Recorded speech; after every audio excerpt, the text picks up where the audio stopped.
நாட்டுக்கோழி வளர்ப்பதற்கு 25,00,000 மானியம் வழங்குறாங்க. அதுவும் நம்ம இந்திய அரசாங்கம்.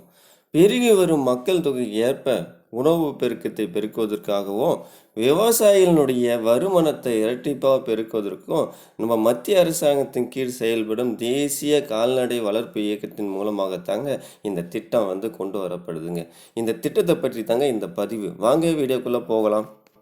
இத்திட்டத்தின் கீழ் பயன்பெறும் பயனாளிகள் யாருன்னு பார்த்தோன்னா, ஒரு தனி விவசாயிகள் இருக்கலாம், இல்லை கூட்டாக சேர்ந்து விவசாயம் செய்யும் விவசாய குழுக்களாக இருக்கலாம், அதுக்கடுத்து உழவர் உற்பத்தியாளர் அமைப்பாக கூட இருக்கலாம், விவசாய கூட்டுறவு அமைப்புகளும் இருக்கலாம். இந்த 4 கேட்டகரியில் வரவங்க இந்த திட்டத்தின் கீழே மானியம் பெறுவதற்கு விண்ணப்பம் செய்யலாங்க. இத்திட்டத்தில் சேர யாரை அணுக வேண்டும் அப்படின்னு பார்த்தீங்கன்னா, உங்கள் ஊர் கிராமத்தில் அருகில் உள்ள வங்கி கிளையில் சென்று வங்கி கடனுக்கான ஒப்புதல் வாங்க வேண்டும். வங்கி கடன் இல்லாமலும் இத்திட்டத்தில் நம்ம சேரலாங்க. இத்திட்டத்தில் சேர தேவையான ஆவணங்கள்னு பார்த்தீங்கன்னா, ஃபஸ்ட்டு திட்ட அறிக்கைங்க. நீங்கள் பண்ணையை எப்படி அமைக்க போகிறீங்க அப்படின்னு சொல்லிட்டு ஒரு திட்டத்தை கால்நடை ஆராய்ச்சி மையங்களில் கட்டணம் செலுத்தி பெற வேண்டுங்க. குறிப்பாக 1,00,000க்கு பார்த்தோன்னா ₹250 வீதம் அந்த கால்நடை ஆராய்ச்சி மையங்களில் கட்டணம் செலுத்தி அந்த திட்ட அறிக்கையை நீங்கள் வாங்கணுங்க. 2வது தேவையானது பார்த்தோன்னா, உங்களுக்கு சொந்த நிலமாக இருந்தால் சொந்த நிலத்தினுடைய பத்திரம், இல்லை நீங்கள் குத்தகை நிலம் தான் வச்சுருக்கீங்க அப்படின்னா அந்த குத்தகை நிலத்தை சார்பதிவாளர் அலுவலகத்தில் பதிவு செய்த அந்த குத்தகை பத்திரம் மட்டும்தாங்க வேணும். இம்பார்ட்டனாக இது 2ம் வேணுங்க. நீங்கள் பண்ண அமைக்க போகிற அந்த நிலத்தினுடைய பத்திரம் வேணும்.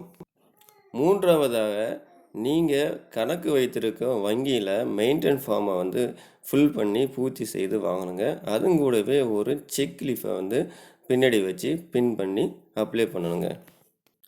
அடுத்தது உங்களுடைய ஆதார் அட்டை, அதுக்கப்புறம் பேன் கார்டு, வங்கி கணக்கினுடைய புத்தகம், இது 3ம் வேணுங்க. திட்டம் நடைபெற இருக்கும் இடத்துல இருந்து ஜியோ டேக் செய்யப்பட்ட சுய புகைப்படமும் விண்ணப்பத்தும் கூட இணைக்கணுங்க. இறுதியாக நாட்டுக்கோழி வளர்ப்பு பற்றிய பயிற்சி ஏதாவது நீங்கள் எடுத்திருந்தீங்கன்னா அதற்கான சான்றிதழ் இணைக்கணுங்க. சான்றிதழ் இல்லைன்னா பரவாயில்ல, கால்நடை மருத்துவரிடம் கையெழுத்து பெற்ற சான்றிதழை நம்ம விண்ணப்பத்துக்கு கூட இணைக்கணுங்க.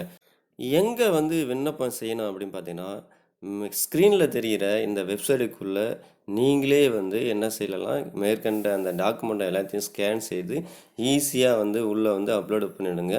இத்திட்டத்தினுடைய மதிப்பு பார்த்தீங்கன்னா 50 லட்சங்க. அதில் மானியம் 25 லட்சங்க.